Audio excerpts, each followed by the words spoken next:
नमस्कार दोस्तों। ओशो ऐसा नाम जिसने पूर्व से लेकर पश्चिम तक और दक्षिण से लेकर उत्तर तक अपने विचारों से दुनिया हिला के रख दी थी।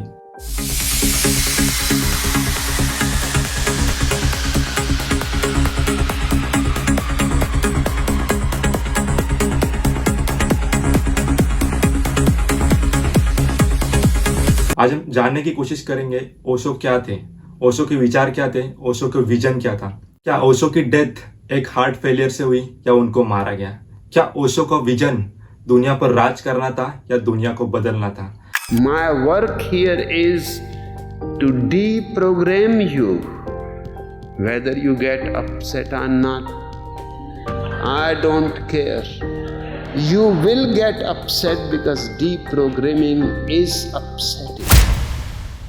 आइए इन सभी सवालों का उत्तर जानने की कोशिश करेंगे आज के इस वीडियो में।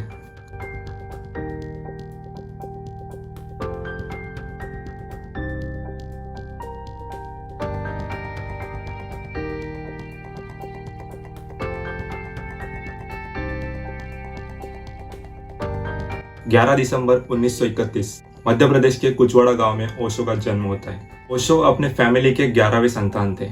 ओशो बचपन से डाउटफुल ज्यादा थे। हर एक चीज पर क्वेश्चन करना, हर एक चीज पर डाउट करना, ये ओशो की बचपन से आदत थी। ओशो को बचपन से किताबें पढ़ने के बहुत ज्यादा शौकीन थे। ओशो ने अपने बचपन से अपने पूरे जीवन में करीबन 1.5 लाख से ज्यादा किताबें पढ़ी। पूरे पृथ्वी में देखा जाए तो आज तक ओशो पहले ऐसे व्यक्ति थे जिन्होंने अपने पूरे जीवन में 1.5 लाख से ज्यादा किताबें पढ़ी। आइए अभी विस्तार से बात करते हैं ओशो के जीवन के ऊपर।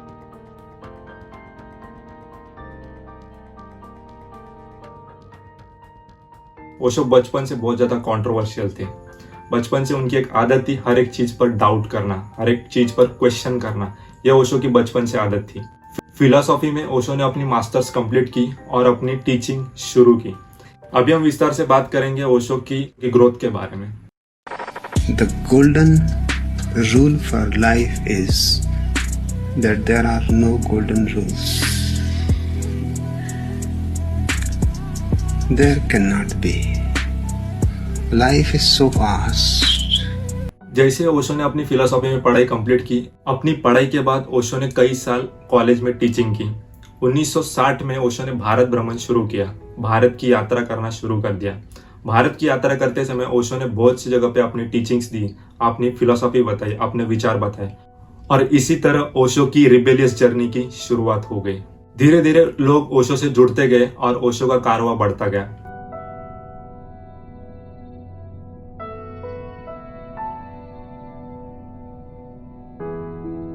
उन्नीस में महाराष्ट्र के पुणे में ओशो ने अपना पहला आश्रम बना दिया। आगे जाके उसका नाम ओशो इंटरनेशनल नाम से जाना गया। पुणे के ओशो के आश्रम की खासियत यह थी कि ओशो के उस आश्रम में पूरी दुनिया से लोग आते थे, स्पेशली यूरोप से सबसे ज्यादा लोग आते थे। आइए अभी थोड़ी बात करते ओशो की टीचिंग के ऊपर। ओशो ने पुणे आश्रम में जब उन्होंने अपना टीचिंग शुरू किया तब उन्होंने 100 से भी ज्यादा मेडिटेशन टेक्निक लोगों को सिखाई। उसमें से सबसे ज्यादा फेमस टेक्निक थी डायनामिक मेडिटेशन। अभी समझते डायनामिक मेडिटेशन है क्या। बहुत से लोगों को ऐसा लगता है डायनामिक मेडिटेशन मतलब एक पागलपन है, क्योंकि उसमें लोग कूदते हैं, चिल्लाते हैं, गिरते हैं, उठते हैं, कुछ भी करने लगते हैं। लेकिन दरअसल दोस्तों इसकी बात यह है कि यह एक ऐसी टेक्निक है जिससे आपका माइंड एम्प्टी हो सकता है, आपके माइंड के थॉट्स जो है वो रुक सकते हैं। ओशो का अपना मानना यह था आपको किसी भी चीज को अगर नए से सीखना है तो पहले अपने जो विचार है, पुरानी धारणा है, उसको तोड़ना होगा। इसके लिए ओशो ने डायनामिक मेडिटेशन क्रिएट किया।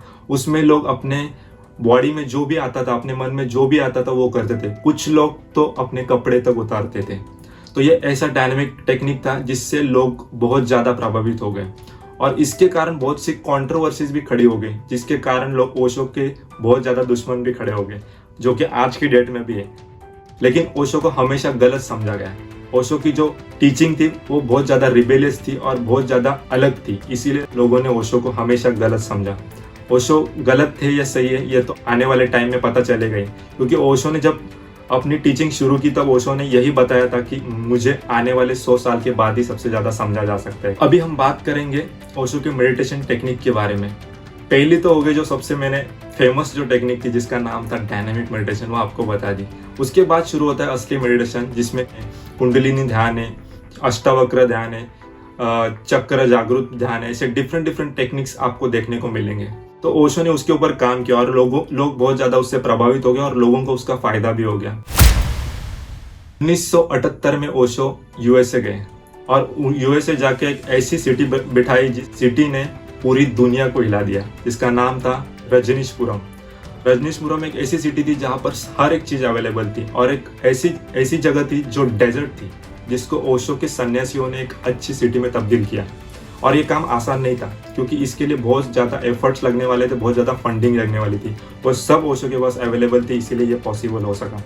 वहाँ पे उनके अपने एयरपोर्ट थे, उनकी अपनी ट्रांसपोर्ट सिस्टम थी, उनके अपने स्कूल थे, उनकी अपनी मेडिकल फैसिलिटीज़ थी और वो भी सबसे एडवांस लेवल की। तो आप सोच सकते हो 1978 में इतना सब कुछ एक ही व्यक्ति ने एक ही जगह पे कर डाला। दोस्तों अभी हम बात करते हैं ओशो के लाइफस्टाइल के ऊपर। क्या ओशो लग्जरियस लाइफस्टाइल जीते थे? क्या ओशो 365 डेज लग्जरियस लाइफ जीना चाहते थे? क्या ओशो 365 रोल्स रॉयस चाहते थे? हर एक दिन एक रोल्स रॉयस। बहुत से लोगों को लगता है कि ओशो लग्जरियस लाइफ जीते थे। इसका कारण यह है कि वो चाहते थे कि वो 365 डेज हर एक दिन हर एक अलग रोल्स रॉयस में घूमे।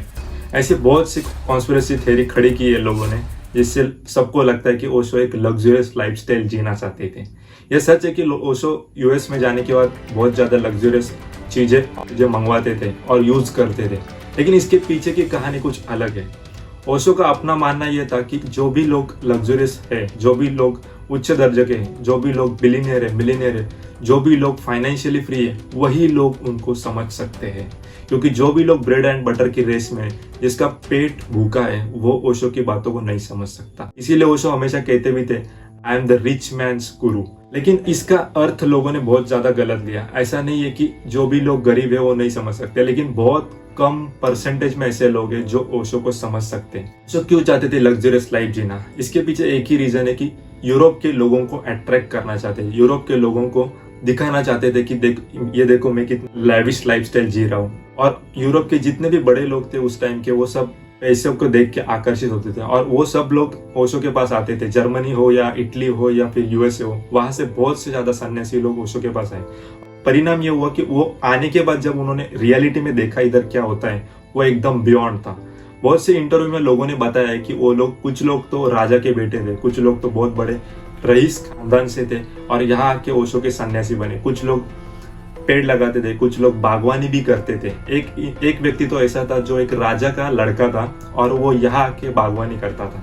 ओशो हमेशा अपने आश्रम में सभी लोगों को एक जैसा ट्रीट करना चाहते थे, इसीलिए ओशो ने अपने सन्यासियों को एक वस्त्र दिया था जिसका कलर था रेड, जो एक मरून और रेड कलर का उनका गाउन रहता था, वो पहनते थे लोग। ये इसीलिए उन्होंने बनाया था, वो कोई दूसरा रिलीजन नहीं बनाना चाहते थे।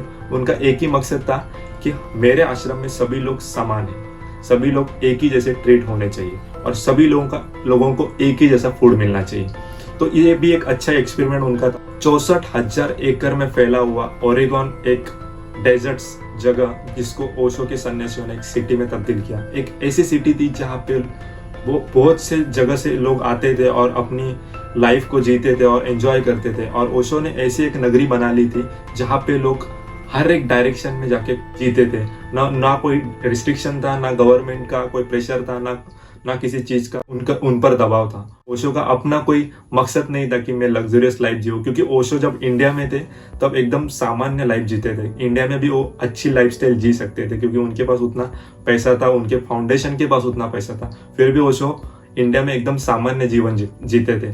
लेकिन यूएसए में जाके ओशो इतना रिबिलियस और इतना लग्जरियस लाइफ क्यों जीते थे? क्योंकि जितने भी यूरोप के बड़े लोग हैं उनको वो अट्रैक्ट करना चाहते थे, उनको वो बुलाना चाहते थे। 365 रोल्स रॉयस, ये बहुत बड़ी कंट्रोवर्सी है। ओशो के पास कितने रोल्स रॉयस थे? तो ओशो के पास 96 रोल्स रॉयस थे और ओशो के जो सन्यासी थे वो चाहते थे उनके पास 365 रोल्स रॉयस हो, ताकि हर एक दिन ओशो अलग रोल्स रॉयस में ही घूमे।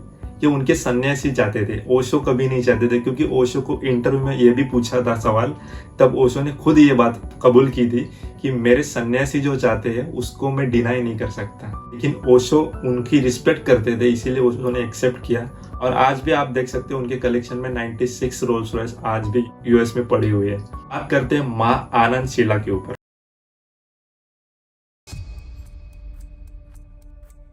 माँ आनंद शीला ओशो की पर्सनल सेक्रेटरी थी। माँ आनंद शीला एक गुजरात में उनका जन्म हुआ और ओशो से बहुत स्टार्टिंग से जुड़ी थी। तो उन्होंने क्या किया यूएस में जाके वो मैं बताऊंगा। 1985 में ओशो मौन हो गए थे, 1985। उसके बाद ओशो 3 साल कंटिन्यू मौन थे। उस 3 साल में माँ आनंद शीला की पावर इतनी बड़ी थी कि उनके पास पूरे कंट्रोल थे और ओशो मौन होने की वजह से उन्होंने बहुत ज़्यादा क्राइम्स वहाँ किए। बहुत से लोगों को पॉइजन दिया गया फूड के थ्रू। बहुत से लोग बीमार पड़ने लगे। यूएस की जो टॉप गवर्नमेंट की लॉबी है FBI, उन्होंने भी इसमें हस्तक्षेप करने की कोशिश की। उन्होंने इन्वेस्टिगेशन की कि ये कैसे हुआ, क्यों हुआ। इसमें देखने को आया कि माँ आनंद शीला का पूरी तरीके से हाथ था।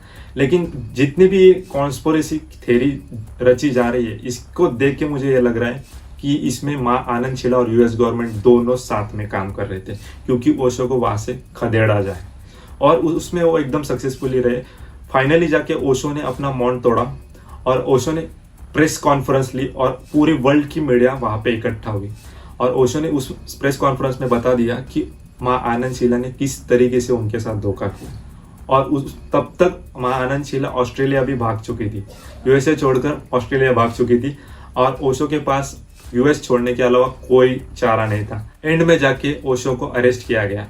अरेस्ट करने के बाद ओशो को हर दिन अलग अलग लॉकअप में रखा गया। तब भी ओशो एकदम शांत और मौन थे और हर जेल में ओशो ने अपने विचारों को लोगों तक पहुंचाया और अपने जितने भी सहयोगी लोग थे उनको अपने तरफ से जितना भी ज्ञान दे सकते थे उतना दिया।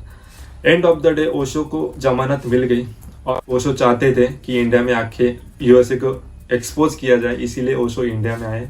ताकि यूएसए को एक्सपोज करना था, इसीलिए ओशो उनकी शर्तों को मान गए और $80,000 यूएस गवर्नमेंट को देके उनको छोड़ा गया और फिर ओशो इंडिया में वापस आए। इंडिया में वापस आने के बाद ओशो ने एकदम जबरदस्त तरीके से यूएसए को एक्सपोज किया और डेमोक्रेसी क्या होती है उसको भी एक्सपोज किया।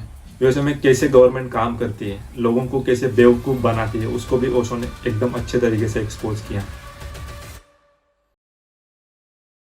56 साल की उम्र में 1990 में ओशो का अंत होता है। ओशो की डेथ होती है। फिर ओशो की जैसे ही डेथ होती है, वो भी एक बहुत ज्यादा कंट्रोवर्शियल डिबेट है कि ओशो की डेथ हुई या ओशो को मारा गया, उनके डिसाइपल के थ्रू मारा गया। क्योंकि ओशो की जैसे ही डेथ होती है तुरंत उनकी अंतिम सेरेमनी जो होती है, एंड सेरेमनी, वो भी तुरंत की जाती है। इसके कारण बहुत से लोगों के मन में डाउट था। यहाँ पर मैं एक चीज बताना चाहूंगा, ओशो के जो भी नजदीकी लोग थे, डिसाइपल्स थे या फिर उनके जो भी केयर टेकर्स थे, अगर उनको मारना होता तो वो बहुत ज्यादा पहले भी मार सकते थे। मुझे यहाँ पे लगता नहीं कि कोई फाउल प्ले हो गया है। 56 साल में ओशो को 2 से 3 बीमारी थी, अस्थमा था, शुगर थी और उनकी हार्ट फेलियर के कारण उनकी डेथ हो गई। तो मुझे यहाँ पे कोई लग नहीं रहा कि ओशो कोई फाउल प्ले हुआ है। हो सकता है कि ओशो बहुत ज्यादा बीमार थे कि ओशो को यूएस गवर्नमेंट के थ्रू पॉइजन दिया गया था, जो स्लो पॉइजन था, जिससे ओशो तुरंत डेथ ना हो। आपको क्या लगता है मुझे कमेंट करके जरूर बताना। अभी हम कंक्लूजन पे आते हैं कि ओशो की लाइफ से हम क्या सीख सकते हैं, हमको क्या सीख मिलती है।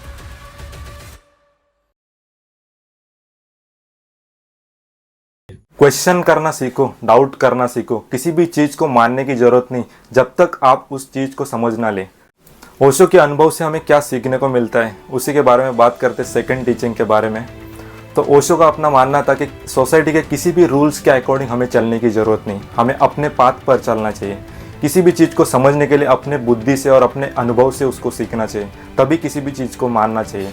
ऐसे ही हवा में किसी भी चीज़ को हमको मानने की कोई ज़रूरत नहीं है। आज की डेट में सोसाइटी में शादी को लेकर बहुत ज़्यादा कन्फ्यूजन है। ओशो कहते हैं शादी करना ज़रूरी नहीं, अगर आपको अपने अकेले के साथ आप रह सकते हो तो आप बिल्कुल रह सकते हो। अगर एक बेहतरीन और अच्छी लाइफ जीनी है तो हमको लाइफ को समझना बहुत ज़रूरी है, जीवन को समझना बहुत ज़्यादा ज़रूरी है। जीवन को तभी समझ पाएंगे जब हम फ्री रहेंगे। लाइक फाइनेंशियल प्रॉब्लम्स बहुत ज़्यादा है, मेंटल प्रॉब्लम बहुत ज़्यादा है लोगों को, तो उस प्रॉब्लम की जड़ क्या है, प्रॉब्लम को हम सॉल्व कैसे कर सकते हैं, आज के टेक्नोलॉजी के युग में हम अपनी प्रॉब्लम्स को कैसे सॉल्व कर सकते हो, इसी के ऊपर हमको काम करना चाहिए। तभी जाके हम एक बेहतरीन लाइफ बना सकते हैं। हमें लाइफ को बेहतरीन बनाने के लिए लाइफ को समझना बहुत ज़्यादा जरूरी, तभी हम जाके लाइफ को बेहतर बना सकते हैं। इसी के साथ साथ हमें अपने पैशन को ढूंढना बहुत जरूरी है। हमें कौन सा काम करने में ज़्यादा अच्छा लगता है, ज़्यादा आनंद आता है, उसी काम को हमें आगे बढ़ाने की ज़रूरत है। इसी के साथ साथ ओशो कहते हैं कि हमें लाइफ को ज़्यादा सीरियसली नहीं लेना चाहिए। बहुत से ज़्यादा लोग सीरियस होते हैं लाइफ को लेके, या लाइफ में जितनी भी चीज़ें चलती रहती है उसको लेके बहुत ज़्यादा सीरियस होते हैं। लाइफ हमारी बहुत ज़्यादा शॉर्ट है, तो ओशो कहते हैं लाइफ को सीरियसली ना लो, उसको एक फन की तरह, एक खेल की तरह लो, एक गेम की तरह लो और उसके अकॉर्डिंग उसको खेलना सीखो। लाइफ को एक गिफ्ट की तरह लो। अभी हम बात करते हैं सबसे इंपॉर्टेंट चीज़ के ऊपर, जिसके बारे में ओशो ने अपने अनुभव से बोला है। किसी भी चीज़ से अटैचमेंट मत रखो। अगर आप किसी भी चीज़ से अटैचमेंट रखोगे तो एंड ऑफ द डे वो आपको हर्ट कर सकती है। ओशो का मानना था किसी भी चीज़ से आप अटैचमेंट मत रखो। जब तक कोई भी चीज़ आपके साथ है, आपके पास है, तब तक उसके साथ एंजॉय करो, उसके साथ अपना टाइम स्पेंड करो, लेकिन अटैचमेंट मत रखो। और ये चीज़ को समझने के लिए हमें सबसे ज़्यादा इंपॉर्टेंट चीज़ यही समझनी होगी कि इस चीज़ को समझने के लिए हमें जीवन के बारे में समझ होनी ज़्यादा ज़रूरी है, तभी जाके हम इससे बाहर निकल सकते हैं और ये अटैचमेंट जो चीज़ है इससे हम आगे जाके सोच सकते हैं। ये थी 5 ओशो की टीचिंग्स। आपको कैसी लगी मुझे कमेंट में ज़रूर बताना, और आप इस 5 टीचिंग्स को ओशो के अपने जीवन में अप्लाई करो, उससे आपको आपके जीवन में बहुत ज़्यादा परिवर्तन आ सकता है। तो मेरी वीडियो इन्फॉर्मेटिव लगी हो तो चैनल को सब्सक्राइब करना ना भूलें। आने वाले समय में जितने भी मैं इन्फॉर्मेटिव वीडियो बनाऊंगा उसका नोटिफिकेशन आपके मोबाइल में सबसे पहले दिखेगा। बहुत बहुत धन्यवाद।